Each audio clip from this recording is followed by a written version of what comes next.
In this content, the last in this particular cluster, we're talking about self-efficacy. And that's a different word than effectiveness, different from confidence.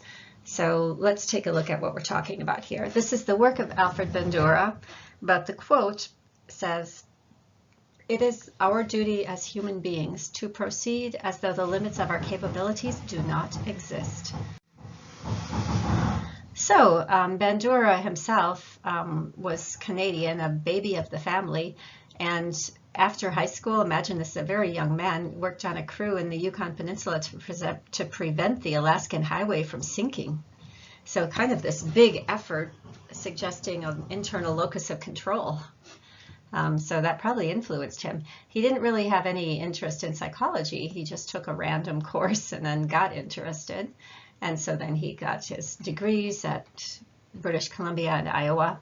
His career was at Stanford University in California, and he's particularly known for social learning theory. He analyzed aggressive behavior, and you may have seen the Bobo doll experiment where children were, an adult modeled punching a big blow-up doll, and we observed what the children did. And self-efficacy, which is the belief in one's own competence, as we'll talk about. And he's particularly famous because his thinking emerged when a lot of other people were thinking about behaviorism, or that we are just responding to contingencies in the environment. So the self-efficacy scale that you'll be taking is, this is the short one. I can always manage to solve difficult problems if I try hard enough. How much do you agree with that for yourself? How much do you agree with number 2? If someone opposes me, I can find the means and ways to get what I want. Think about what these statements are pointing to. It is easy for me to stick to my aims and accomplish my goals. I am confident that I could deal efficiently with unexpected events. Thanks to my resourcefulness, I know how to handle unforeseen situations. I can solve most problems if I invest the necessary effort. I can remain calm when facing difficulties because I can rely on my coping abilities. When I'm confronted with a problem, I can usually find several solutions. If I'm in trouble, I can usually think of a solution. I can usually handle whatever comes my way. So think about what all of these statements are pointing to. It's not quite confidence, right? I mean, if it's confidence in your ability to work through things. But it's not overall confidence, like you're just a confident human being. It's not exactly optimism, which could be like a distorted view. It's not expectancy of an outcome exactly, because we're talking all of these about like you working through these things. You're going to deal with it. You're going to stick to your aims. You're going to handle these situations. You can find solutions. So it's not expecting good things to happen. And so what is it? So we can think of self-efficacy as believing that one can organize and execute actions to deal with situations. You can cope with what's going to come your way. You are sufficiently competent. And let's look at the chain of events to better understand this. So there's an individual, there's the behavior that they did to achieve an outcome, and there's the outcome. Outcome expectations fall here. Like, after my behavior, I expect something to happen. So that's where outcome expectations would fall. Efficacy expectations fall here.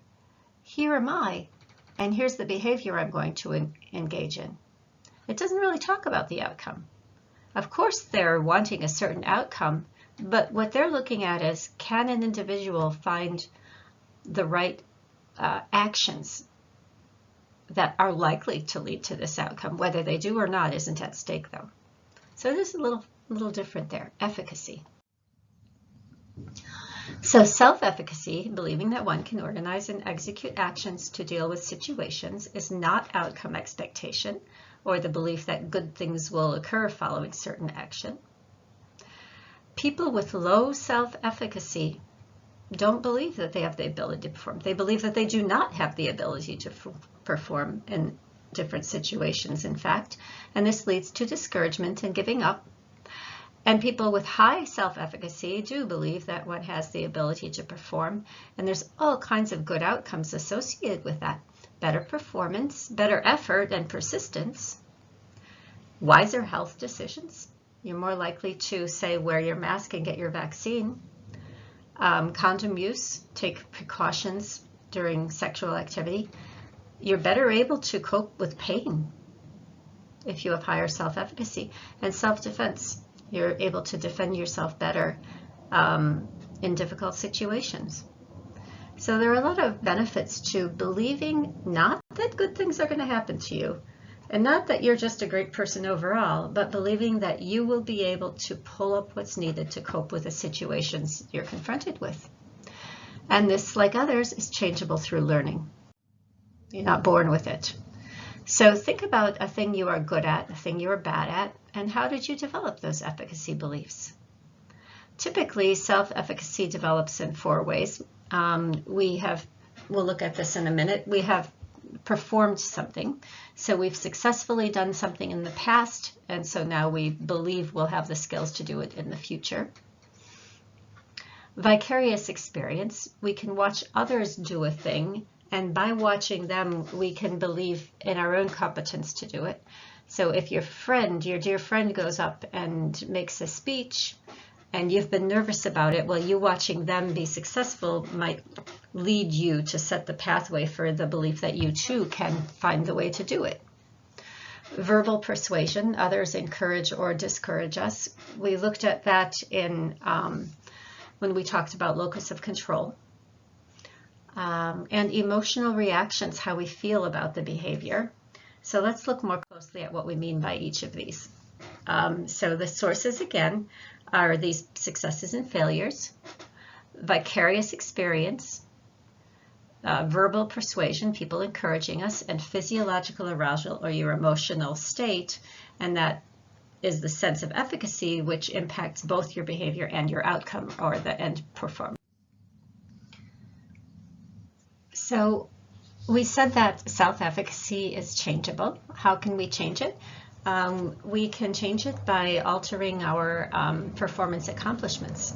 So if we have, say, a low self-efficacy about some task, then we can pair this task with some sort of a reinforcer which can desensitize us to that performance failures we've had in the past. It'll like create a new focus when we attempt that. And we can expose ourselves to performance many times that aren't linked to that bad outcome or to that bad experience in that previous performance. Vicarious experience, we can watch others do similar behaviors. So we could have live modeling of the thing that we're doing to be able to watch people, or symbolic modeling like stories, like hero stories and myths kind of lend the pathway for us to have courage to do something. Verbal persuasion is encouragement from others, like that we do have what it takes to do it. Suggestion, people suggest that to us, or they could exhort us, like more strongly impel us to do it, and give us tips for self-instruction, like little pointers along the way. Emotional arousal is how we feel about it, and that is we're getting information from our bodies, saying this is a good thing, you'll be able to do it or not. So those feelings of anxiety. And there are ways to deal with that too. Like we could have relaxation techniques or biofeedback where we learn to observe what our body's doing exactly. Symbolic desensitization and exposure. This would be like repeatedly, if you're nervous about giving a speech, this would be like repeatedly in your mind going through that process of going on the stage and maybe even imagining the worst possible outcome and getting through it, and that would desensitize it and prevent this reaction that would impede your performance. How do self-efficacy beliefs work?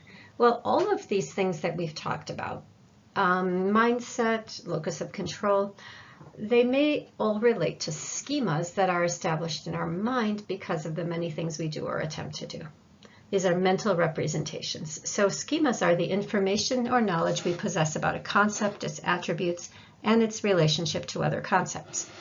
So for example, one person's schema for a dog park may involve sports field, mow lawns, swings, and hot dog vendors. Another's may involve hiking trails, expansive nature, and remoteness. Both people have the schema for this like place that's linked to other ideas in their mind. And these are individual. Some of these schemas are, of course, some of them are social schemas that interpret social situations, and some of these social schemas are so detailed and aligned with our expectations regarding social experiences or interactions that they're called scripts. So a script is a type of schema that includes a timeline of sorts regarding what will happen, how people will engage and react, and so forth. So one social schema, a very simple one that might be so detailed you could put a script to it, so predictable. You pull up to the drive-thru, you wait for the car ahead, you call your order into the speaker or microphone, you pull forward, you pay for the food, you pull forward, you receive the food, and you drive on while eating. Like that's certainly a schema, but we might say it's detailed enough to be a script, and it involves a social situation. Well, now imagine that you have a script like this. You're about to make a speech, and boy, it's happened before. You know what's going to happen. You're going to begin to sweat as soon as you enter the room. You're going to hear your name called, and that'll be the trigger for your heart to start racing as you walk onto the stage. Your first words will sound strange and stilted. Then you're going to cough and forget what you were going to say. You will stand there while tears come to your eyes, and finally the teacher will ask you if you want to go later, at which point you will exit the stage and stay home sick for 2 days while getting over your embarrassment. So that's a script. And your knowledge of this script is what might be impeding your performance. Like you now have a script for what's going to happen, and that is dictating what will happen. And now imagine that you alter the script with some sort of instruction or this verbal encouragement or vicarious learning. Your friend tells you about her stage fright that plagued her for years, but then describes how she got over it when she gave a speech about the plight of missing women. Because that work, she was just so passionate about it, the audience didn't matter. She couldn't think about herself anymore, and her speech was really brilliant. As you watch her vicarious performance that she tells you about, you begin to create a new schema based on passion for the topic. So that's a bit about how scripts might play in here. And we can talk about one more aspect of self-efficacy, and that is collective efficacy, belief in the effectiveness of your group.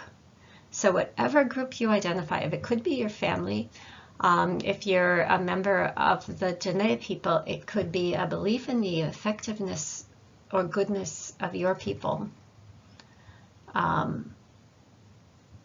If you're a woman, it could be belief in the effectiveness of women. Whatever group is salient at the time is what this collective efficacy would contribute to. For example, team sports, you're on a sports team. And if you believe in the capacity of your team to put forward a strong performance, that can impact the cohesiveness and the outcome. You're just believing in that effectiveness of your team. Or school staff, this model is used a lot to bring teachers together now, or all of the school personnel together to act on behalf of the students. So if you believe in your colleagues and your staff to act collectively together to bring about student success, it can increase the likelihood of that happening. And so you can think about that as well. Like you feel good about yourself. Do you feel and believe in your group as well? And can you place your mind in aspects of the group that you do believe in? And that's the end of what we have here.